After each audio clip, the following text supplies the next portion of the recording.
In that story, up to date, the NACOC is telling us that no one was arrested. So is it that cocaine that was sealed in whatever food products meant for export, how did those items, those food items in which the cocaine was concealed, came to the airport?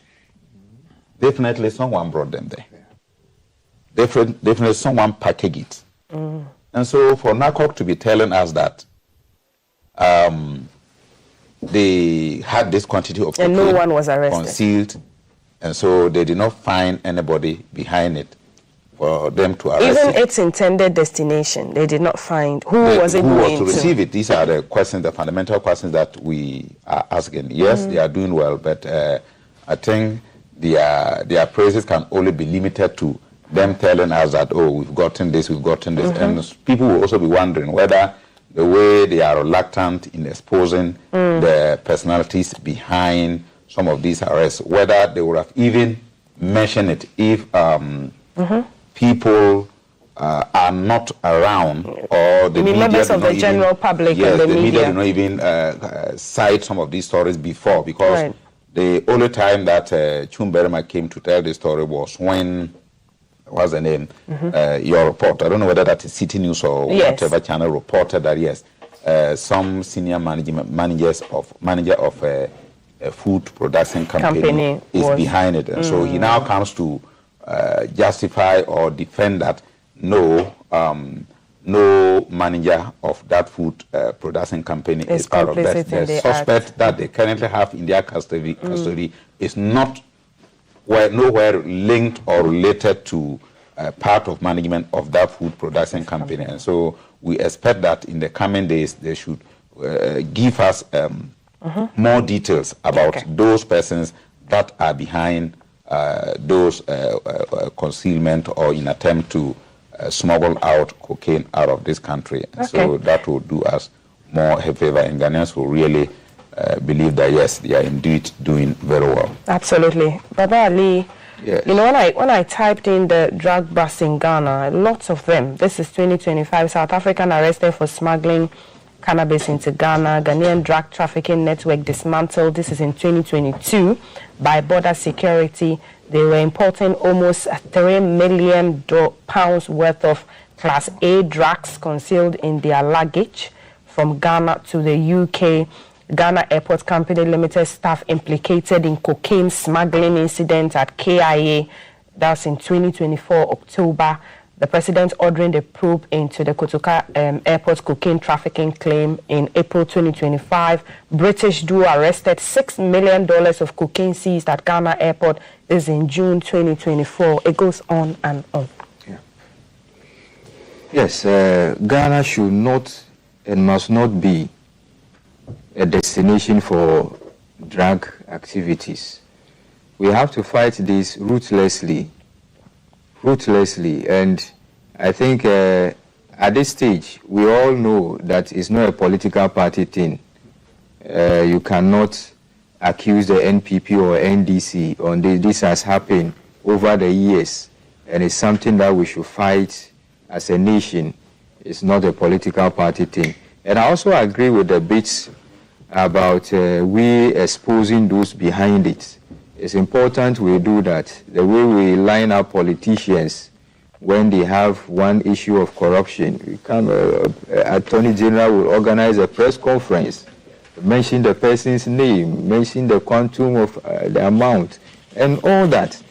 I think we can do the same thing. But you have condemned it as media trials and then, you know, ruining people's reputations when the matter has not, you know, been brought to finality by the courts.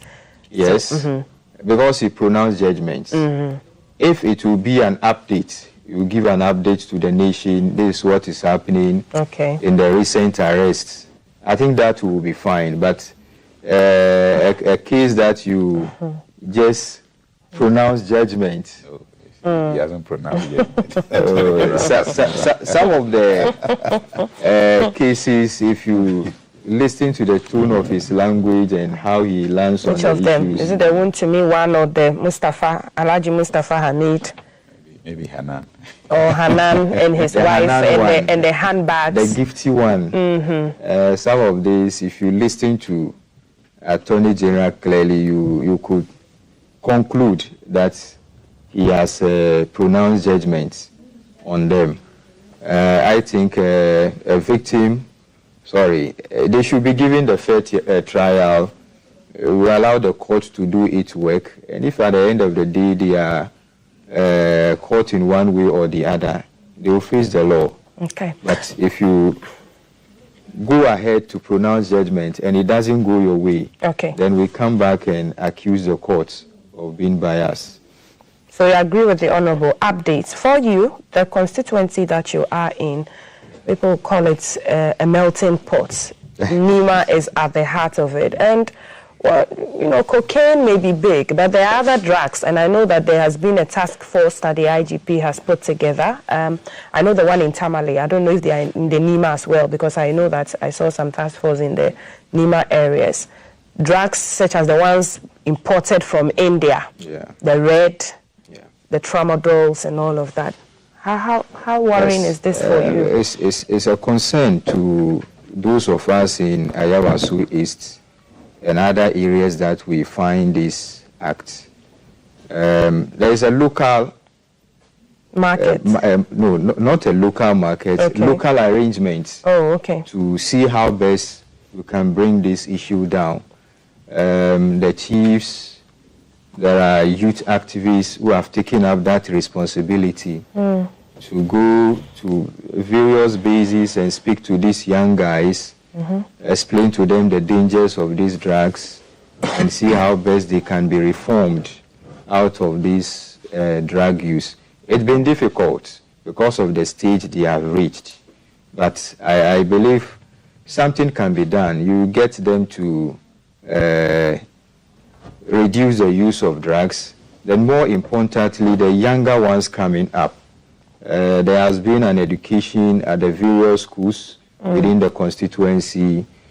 Some of us were part of that initiative, go around the various government schools and even the private schools around to explain to the young ones the dangers in the use of drugs, so that they, with their level, we can manage them and make sure that they don't get to that stage.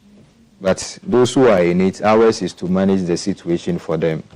Because it is said, allegedly, that young people who are from your community, because of lack of jobs, idle hands, you know, they are mostly used to foment trouble during elections and the like. And drugs is associated with some of the actions that they say they see. Yes. And that's why. Interestingly, there has never been any serious incidents in our constituency during elections. If you check, any time there is election in Ayawaso East, you hardly record any incidents of violence. Yes, I cannot deny the fact that people are taken out of the constituency to go and foment trouble in other places. Yes, that it happens. The recent Ablekuma free run, most of those who went there in part of the ruling government to do what they did over there are from Nima Mamobi, most of them. Not to dispute the fact that some may come from other places as well. And so, yes, within the constituency, because we know each other, NPP, NDC, we are like brothers and sisters. Nothing of that sort will happen. And that is why I'm confident that this by-election will have incidents. I'll come back to that. We'll wrap up with that. Let me go to Mr. Mona now on the cocaine issue. Do we produce cocaine in Ghana? I don't even know what makes cocaine. What's the byproduct of cocaine?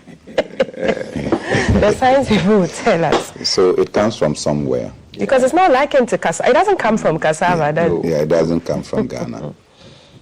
Somewhere, Colombia, Ecuador, that zone. I don't think that the coca plant... Donald Trump is clamping down. I don't think that the coca plant can do well in our environment. So certainly we don't produce that. How then does it come into Ghana? For us to be exporting from Ghana to other places. Our ports or entry routes Are they that weak? So when the things are coming, where do they come through? Is it through the sea? Or it comes through the air? Or it comes by road? Somebody or some people know how this is. You see, we live in the same society. If I get to places in Ghana, I know in Kumasi where, and the police know, the IGP cannot claim to be oblivious that when you go to the Alaba area, you see the boys. You see them. They are not hiding their trade. The police cannot go disguise and apprehend these people, or they themselves are involved in it. Because it's not like you don't know where you can trace these people. When you go to Wa, you know where you can go direct and find these people. If you come to Accra, you know the spots. It is unfortunate that Nema or the Zongos are being mentioned. But if you want where you can find drugs properly, go to the posh areas, East Legon and that area. That is where the magnates are. And here real estate, is used as a conduit. That is where you find Airbnb. You see, the people in the Nema and those, they are the small boys. Small boys, They are the small boys of the They are the small boys the and dons girls. are there. The dons are not living around here. They cannot look. Let's not pretend about it. If they really want to go after these people, they know where they are. The IGP knows where they are. They know. If I can mention the places that I see these things and I'm terrified, IGP and the police that have all the infrastructure, all the training, cannot tell me that they don't know. So do you think there's oxygen when people say that is because they are political actors, They are not political respected big actors. men? For whatever it is, I think that some people benefit in this. It is only when there is no benefit coming, or there is something we call in our language demon, eat and live. Right? If there is that demon, then that is where you have the problem. Okay. Otherwise, look, it's not. The final one I want to talk about is this thing about India hemp. Do you smoke? Doctor, a lawyer. Do you take the wheat toffee? From smoking to wheat toffee. Yeah. Then, look, it's like alcohol. There are people who will take alcohol. It doesn't matter how you hide it. There are people who will take the Indian hemp or no matter how you treat it. Yeah. So why are we denying ourselves the revenues that will accompany it when we know that when you legalize it, right?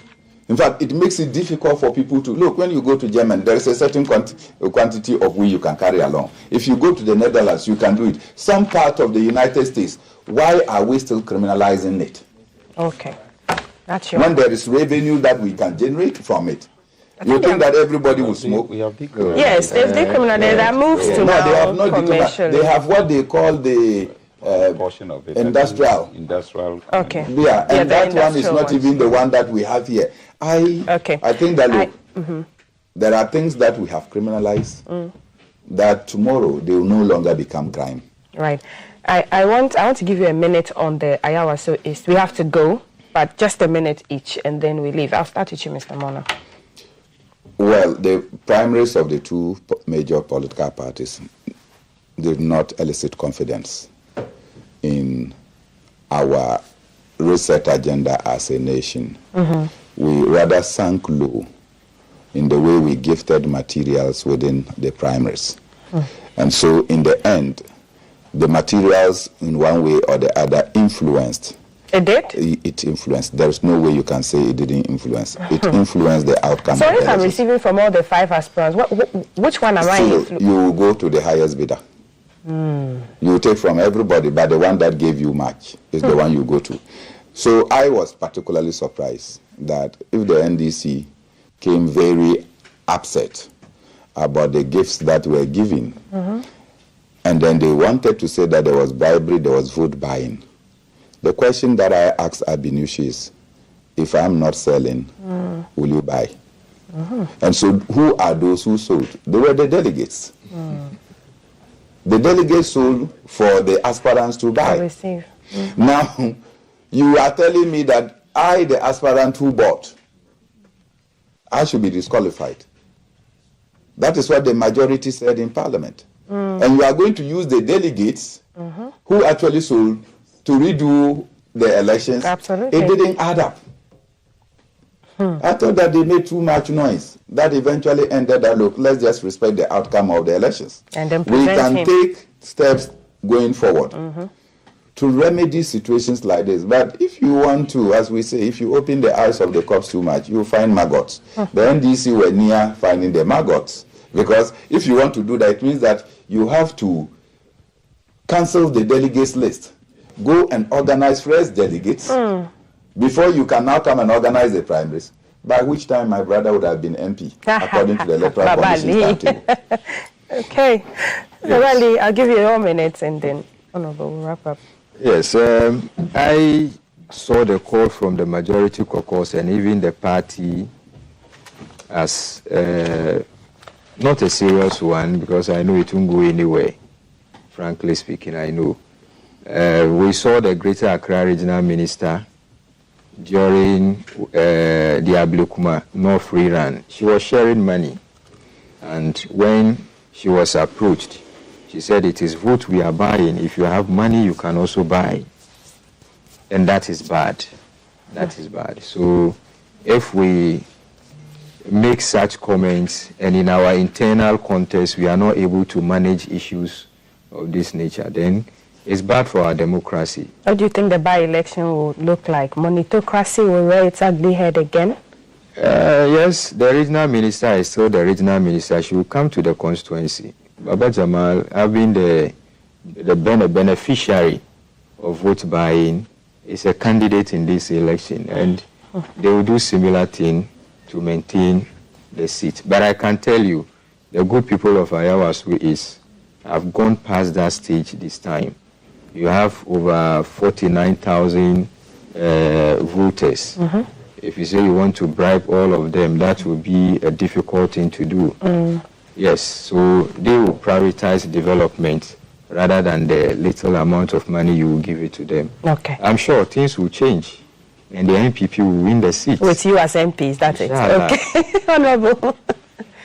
Yes, I always don't wanted to restrain myself from commenting on this Ayawasu primaries, and then except for the fact that we are going into the main elections. But I think my brother, Mr. Bernard Mona, has just spoken my mind, because I was equally wondering why will you single out the aspirant, leaving the numerous delegates who have, received the very bribes, if any. The emphasis here is if any, if they were equally meant to influence their pattern of voting. And so I think the party, foreseeing all those challenges that will come with it, decided to come out with the verdict that we currently have in our hand. Okay. But my brother here, the PC on the MPP side, I think it's not fair to sit here and mention that our regional minister was seen at Ablekuma buying votes, and that I think no media house has ever reported or covered that story. And so we know of some violence and other things that took place during that elections. All right. So those people too were taken to court, which has never happened during their era when people even died in elections. Thank you. So that is why you should emphasize them. Thank you. Just making me allegations against the Honorable regional minister. Mahmoud is MP for Binduri for the NDC. Baba Ali Yusuf speaking for the MPP as the MPP PC for Ayawasu East, and Mr. Bernard Mona is leader for the PNC. He's the youth leader. He speaks his mind. Thank you so much, gentlemen, for making the time. We're back with more with Guta and taxes. Do stay with GTV Breakfast. My costume is by Watimer's Collection. Find it everywhere.